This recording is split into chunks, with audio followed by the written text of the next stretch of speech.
Captain Tom Wilson rubbed his tired eyes as he stared at the navigation screen. The cargo ship Earth's Pride had been hauling mining equipment to the outer colonies for 3 months. His crew of 12 was getting restless, and their old ship was making strange noises again. "Captain," called out his navigator, Lisa Park, "something's wrong with our jump coordinates. The star charts don't match anything in our database." Tom walked over to check the readings. The numbers made no sense. They should have been near the Titan mining station, but instead they were floating in unknown space. Strange ships moved in the distance, unlike anything humanity had ever built.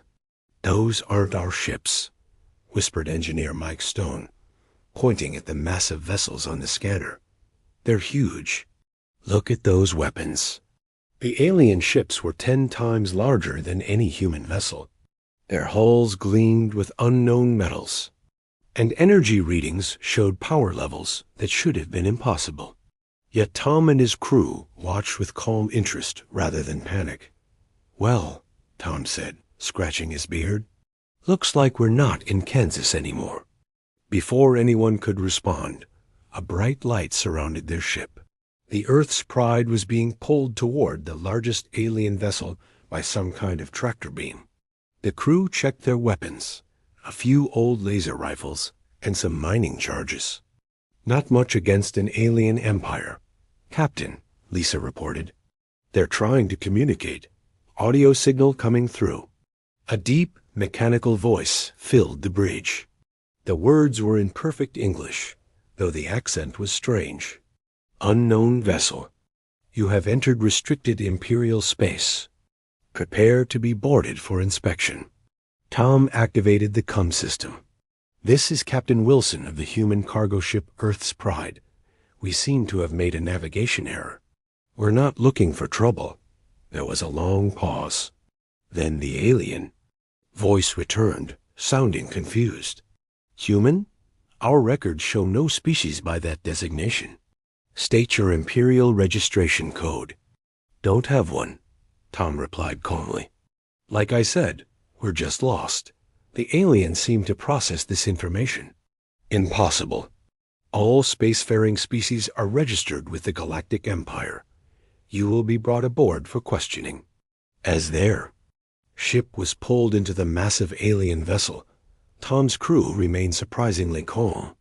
They had seen strange things during their years in space: solar storms that could melt steel, space pirates with exotic weapons, and planets where the very air could kill you.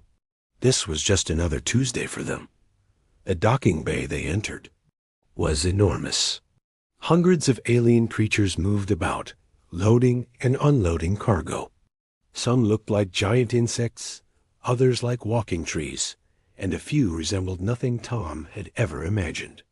But the crew of the Earth's Pride just watched with mild curiosity. "Look at that one," pointed out mechanic Jake Miller. "It's got 4 arms. Bet that makes fixing engines easier." Security robots surrounded their ship as they powered down. These machines were sleek and deadly looking, with energy weapons that hummed with power. Any normal species would have been terrified. The humans just followed Tom's lead and waited to see what happened next. A group of tall, blue-skinned aliens approached. They wore elaborate uniforms, covered in symbols of rank and authority. Their leader stepped forward, scanning the humans with some kind of device.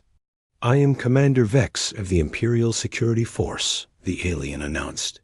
"You claim to be from an unregistered species. This is a serious violation of Imperial law." Tom nodded politely. "Nice to meet you, Commander. Sorry about the mix-up. We're from a planet called Earth. Never heard of your empire before today." Commander Vex looked shocked. His scanning device beeped frantically. "This is impossible.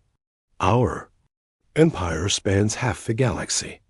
Every intelligent species has been contacted and registered. How could we have missed an entire world?" "Big galaxy," Tom said with a shrug. "Easy to miss a few spots." The other aliens whispered among themselves in their own language. They seemed very upset about something. Tom could see fear in their large, dark eyes. But he and his crew remained calm, waiting to see what would happen next. "You will come with us," Commander Vex finally said. "The Imperial Council must be informed immediately. This could change everything we thought we knew about the galaxy." As they were led deeper into the alien ship, Tom's crew looked around with the same casual interest they would show when visiting a new space station. They had no idea they were about to turn the entire galactic empire upside down, simply by being themselves. The adventure was just beginning. The interrogation room was designed to intimidate. Dark walls pulsed with red energy, and the air itself seemed to vibrate with hidden threats. Commander Vex sat across from Captain Tom, while two massive guard creatures stood at the door. Their claws could tear through steel, and their eyes glowed with predatory hunger. Tom looked around the room and nodded approvingly. "Nice setup. Reminds me of that mining station near Jupiter. They had mood lighting, too." Commander Vex blinked. In confusion, most species would be trembling by now.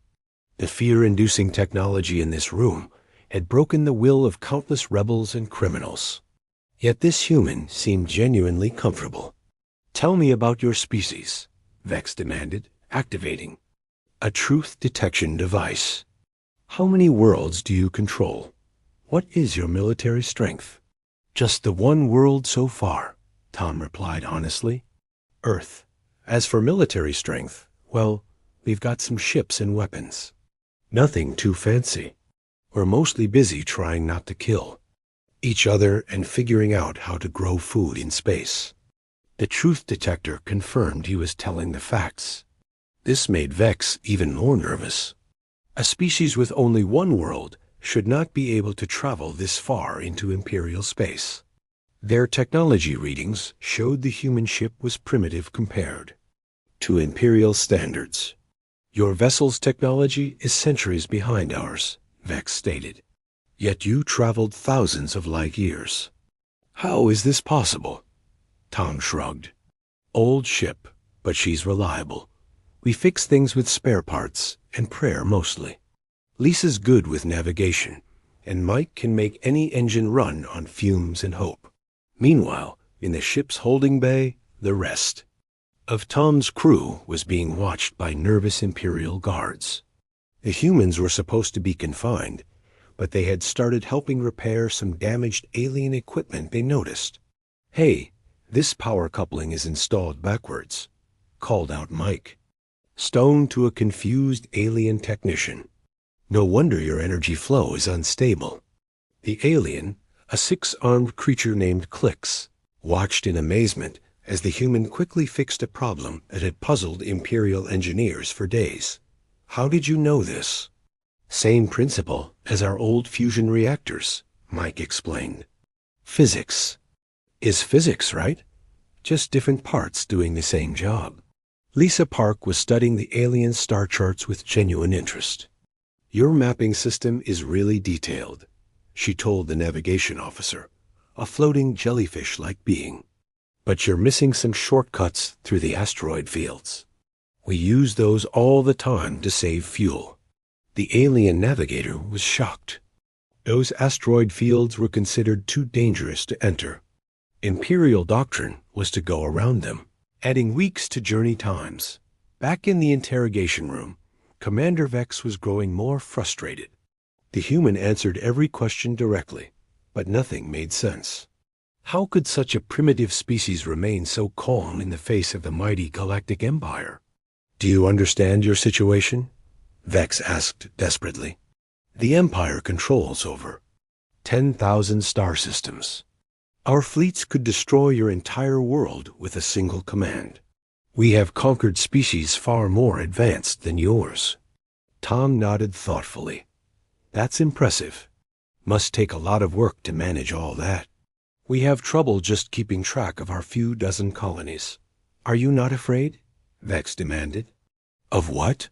Tom asked, genuinely puzzled. "You seem like reasonable folks." "A bit formal, maybe, but I've dealt with worse. There was this pirate leader near the Vega system who kept trying to torture information out of people. Now that guy was really unpleasant. Vex's scanning equipment showed the human stress levels were actually lower than when he had first been captured. Being threatened by the entire Galactic Empire had somehow made him more relaxed. A communication device beeped, and another Imperial officer entered. He whispered urgently in Vex's ear. The commander's blue face went pale. "What is it?" Tom asked politely. "Your crew," Vex said slowly. "They have solved 17 different technical problems that our best engineers could not fix in 2 hours, using tools they made from scrap metal." Tom smiled proudly. "They're good people, best crew I've ever worked with." "But how?" Vex asked. "Your technology is primitive." "Maybe," Tom said. "But when you spend years keeping old equipment running in deep space, you learn to be creative. When your backup systems have backup systems that also need backups, you get pretty good at solving problems." Commander Vex stared at the human captain, beginning to understand that his empire might have encountered something completely unexpected. These humans were not advanced or powerful in the traditional sense. They were something far more dangerous. They were experienced. The Grand Imperial Council Chamber was a sight that had brought emperors to their knees. Floating platforms held representatives from 1,000 different worlds, each more alien and terrifying than the last. Energy beings crackled with power, while mechanical overlords computed strategies for galactic domination. At the center sat High Chancellor Tor, a creature so ancient that entire civilizations had risen and fallen during his reign. Captain Tom and his crew were escorted into the chamber by a full company of Imperial guards. The humans looked around with the same mild interest they had shown everything else, as if they were tourists visiting a museum. "Impressive turnout," Tom whispered to Lisa. "Bigger than the colony council meetings back home." High Chancellor Tor's voice boomed across the chamber, translated instantly into thousands of languages. "We are gathered to address an unprecedented crisis. A species has been discovered that shows no fear of imperial authority." Murmurs of concern rippled through the assembled delegates. In the Empire's long history, fear had been their greatest weapon. Species joined voluntarily rather than face destruction. But these humans seemed completely unbothered by threats. "Bring forth the primitive creatures," Tor commanded. Tom stepped forward calmly. "Captain Tom Wilson, representing humanity. Thanks for having us." The casual greeting sent shock waves through the council. No one spoke to the High Chancellor without elaborate protocols and gestures of submission. Yet this human treated him like an equal. "You stand before the might of the Galactic Empire," Tor declared, his massive form towering above them. "Billions of warriors, weapons that can shatter planets, fleets that darken the skies of entire star systems. Do you comprehend your insignificance?" Tom nodded politely. "Sounds like you've built quite an organization. Must have taken a lot of work to coordinate all this." The council fell silent. They expected begging, pleading, or at least some sign of proper terror. Instead, the human was offering what seemed like genuine professional respect. Delegate Crix, a crystalline being whose species had surrendered after seeing a single Imperial warship, spoke up. "How can you remain calm? Our weapons could eliminate your entire species in moments." "Well," Tom said thoughtfully, "I suppose that's true, but getting upset about it won't change anything. We've all got to go sometime." Engineer Mike Stone raised his hand. "If I may add something, Captain?" Tom nodded. "Go ahead, Mike." "The thing is," Mike addressed the entire council, "we humans have been dealing with extinction-level threats for thousands of years. Ice ages, asteroid impacts, plagues, wars, climate disasters. We're still here because we learned not to panic. When things look bad, Navigator Lisa Park stepped forward. Plus, in space, everything is trying to kill you anyway. Radiation, vacuum, equipment failures, solar flares. We've gotten used to living with constant danger. High Chancellor Tor's ancient mind struggled to process this information. His empire had been built on the principle that superior force would make any species submit. But these humans had grown up in an environment so hostile that the empire's threats seemed almost routine to them. Your world, Tor said slowly. What manner of Deathworld created such beings? Tom smiled. Oh, Earth's actually pretty nice. Lots of green spaces, clean water, decent weather in most places. It's just that space travel is hard, and we've been doing it the difficult way for a while now. Mechanic Jake Miller nodded agreement. Last month we had a reactor meltdown. Life support failed, and we were being chased by pirates. All at the same time. We fixed the reactor with spare parts from the coffee maker, rerouted life support through the waste recycling system, and outran the pirates by dumping our cargo and using the empty containers as decoy targets. And then, added Lisa, we still delivered our shipment on time. The council members looked at each other with growing alarm. These humans spoke of surviving multiple catastrophic failures as if it were normal. They described jury-rigging essential life support systems like it was a routine maintenance task. Commander Vex, who had been standing silently beside the humans, finally spoke. High Chancellor, I have observed these beings for several days. They have no fear because they have already survived everything we might threaten them with. They are not advanced. They are not powerful, but they are. What? Tor demanded. Unbreakable, Vex said quietly. They cannot be intimidated because they have been tested by circumstances far worse than anything we could devise. High Chancellor. Tor stared at the small group of humans, beginning to realize that his empire had encountered something it had never faced before. Not a superior enemy or an advanced civilization, but a species that had been forged by hardship into something beyond the reach of fear. The Empire's greatest weapon was useless against them. High Chancellor Tor decided that if fear would not work, perhaps a demonstration of imperial power would succeed.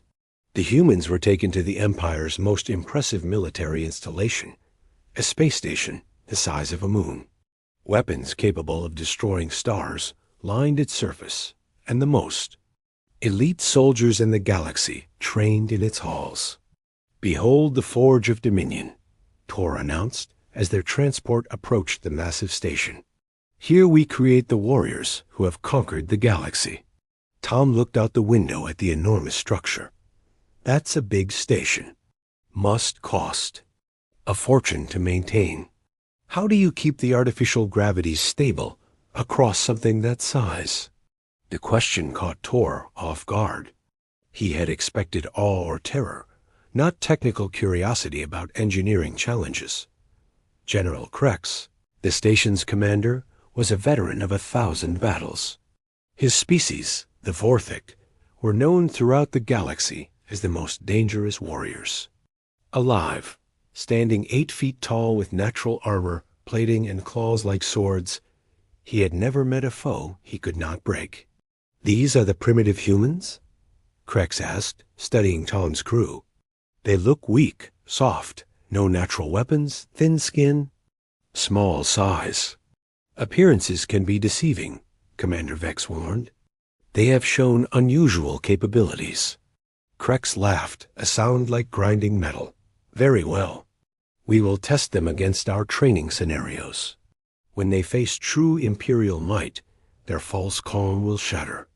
The first test was the Fear Chamber, where holographic projections showed the most terrifying sights in the galaxy. Cosmic horrors that drove most beings insane, the dying screams of conquered worlds, visions of personal death and destruction. Tom's crew watched the display with professional interest. Good special effects, Lisa commented. Reminds me of those old horror movies from Earth. The sound system is impressive, added Mike. Very realistic. The technicians running the test checked their equipment twice, certain it had malfunctioned. The fear-inducing technology was operating at maximum power, yet the humans showed no stress response at all. The second test was physical combat against training robots designed to simulate the galaxy's deadliest predators. Each robot was equipped with energy weapons and programmed with the fighting techniques of extinct warrior races. Jake Miller stepped into the combat ring first. The robot activated, moving with lethal speed and precision.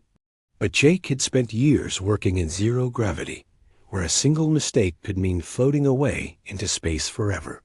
His reflexes were sharp from constant danger. He dodged the robots' first attack and grabbed a loose piece of metal from the arena floor.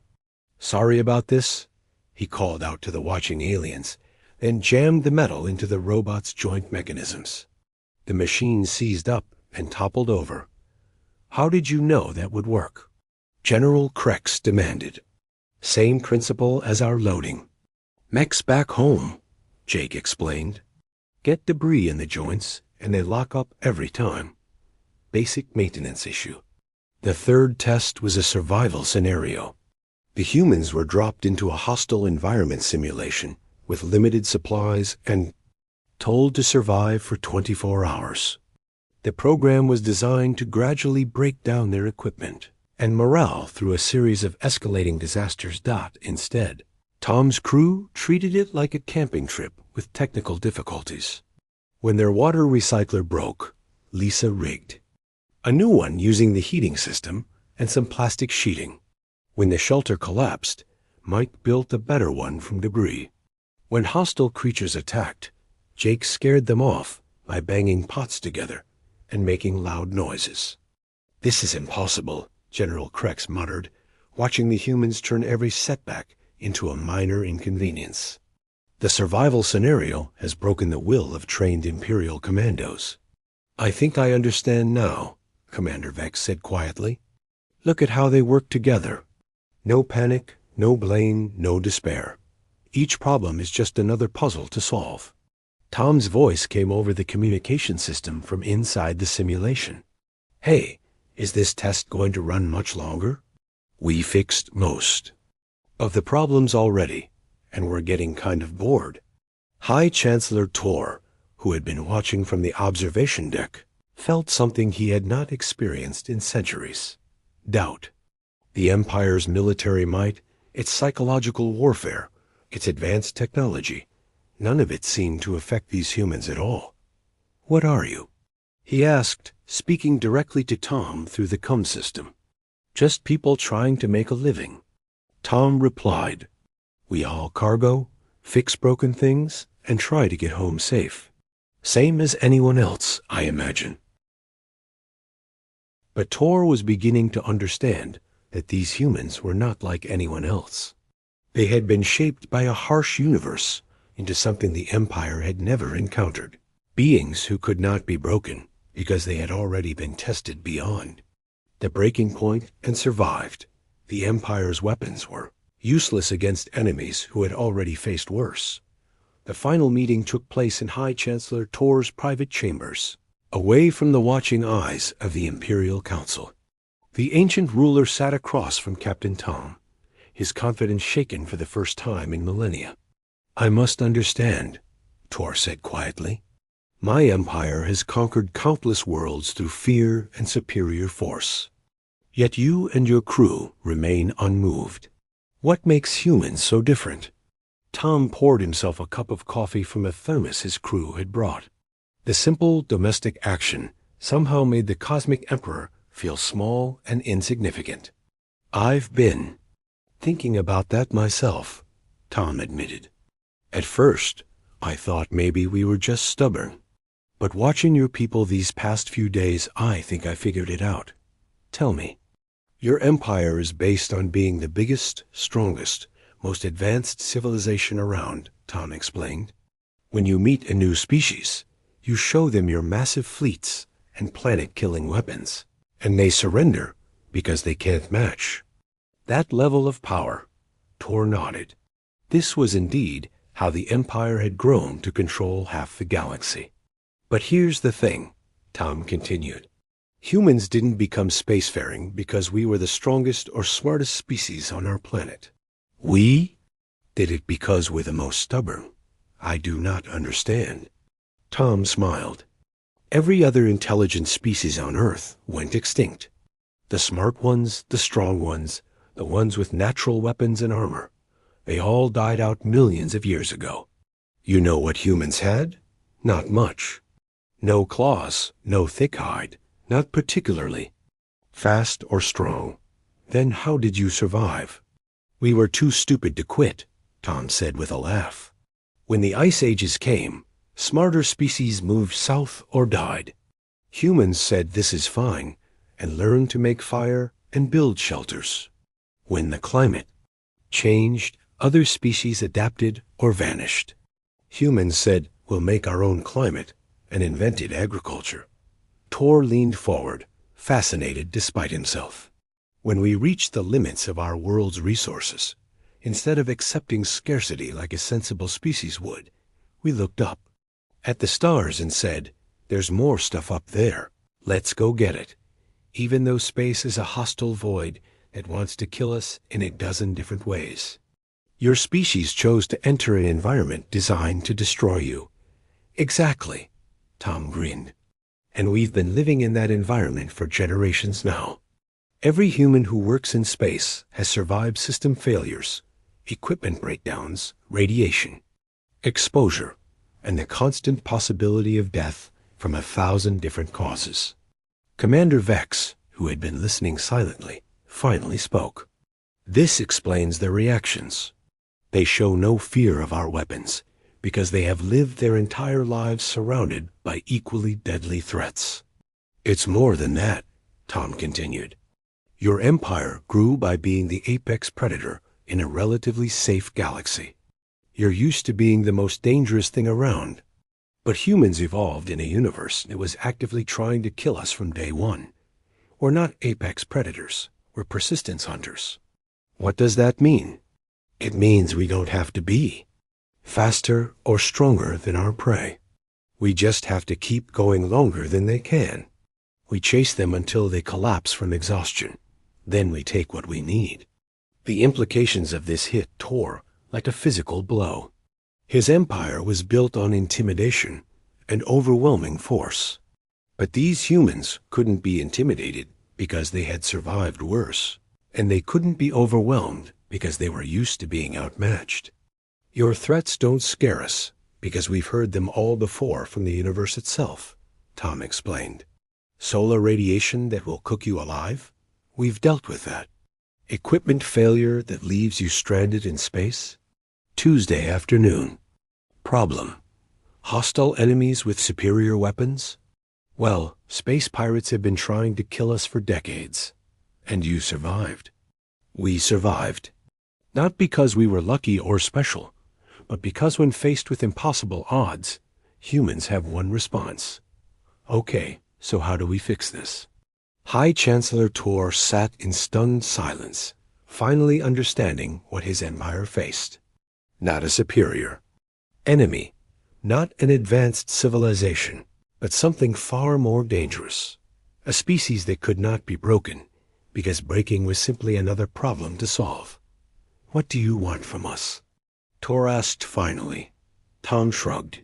Same thing we wanted when we got lost, directions home. Maybe some trade agreements if you're interested. Your technology could help our colonies, and apparently we're pretty good at fixing things you can't. You would trade with us as equals, even after we threatened your world? Why not? Tom smiled. Everyone makes mistakes. We've certainly made our share. The way I see it, the galaxy's big enough for all of us. And with those words, the Galactic Empire learned that sometimes the most dangerous enemy is one who refuses to be your enemy at all.